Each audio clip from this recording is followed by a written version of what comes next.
Friends, இன்றைக்கி நம்ம இட்லி உப்புமா சீக்கிரமாக செஞ்சிடலாங்க. நான் இட்லி உப்புமா வந்து இது ஃப்ரெஷ்ஷான இட்லி உப்புமா. நான் இட்லி உப்புமா செய்கிறதுக்காகவே இந்த இட்லியை வந்து நைட்டே அவிச்சி ஃப்ரிட்ஜில் வச்சுருந்தேங்க. இது காலையில் செய்கிறதுக்காக.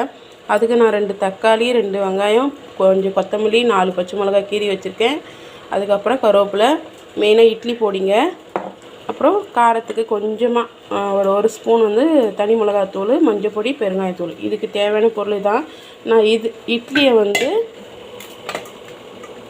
இந்த மாதிரி பாத்திரத்தில் இப்படி உதிர்த்திக்கணும். உதிரியாக வரும்.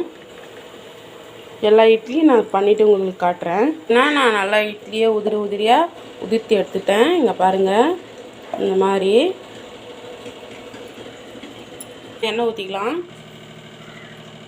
கடுகு போட்டுக்கலாங்க. நல்லா உளுத்தம்பருப்பு, கடலைப்பருப்பு,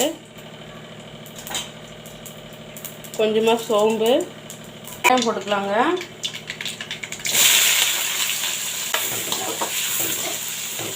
நம்ம வெங்காயம் வதங்கிறதுக்கு தூள் உப்பு சேர்த்துக்கலாங்க. இப்போ நம்ம கருவேப்பிலை சேர்த்துக்கலாம். கீரி வச்ச 4 பச்சை மிளகாய் சேர்த்துக்கலாங்க.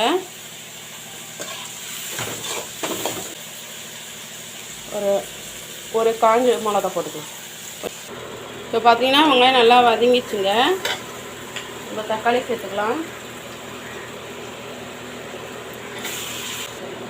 இப்போ பார்த்தீங்கன்னா நம்மளுக்கு தக்காளி நல்லா வதங்கிச்சுங்க. நம்ம இட்லியை உதிரி வச்சுருக்கோம்ல, அதையே சேர்த்துக்கலாம். இப்போ தனி மிளகாத்தூள், மஞ்சள்தூள், பெருங்காயத்தூள் இதையும் சேர்த்துக்கலாம். நம்ம கொத்தமல்லி சேர்த்துக்கலாங்க. இட்லி பொடி நல்லா தாராளமாக இட்லி பொடி ஒரு 50 கிராம் சேர்த்துக்கலாங்க.